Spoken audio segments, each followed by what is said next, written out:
this to this. Ito yung Nintendo Switch ko.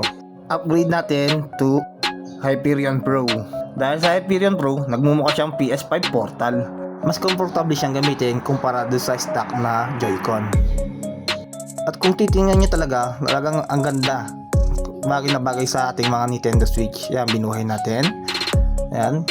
Galawin nyo lang yung mga joystick para mabuhay siya at gagana na siya. Yan, so far so good. Ang ganda. Responsive ang mga buttons niya. Walang delay. Yan, kung kita nyo naman sa ating video, responsive na responsive siya. At tetestingin natin sa game. Medyo fast forward lang natin.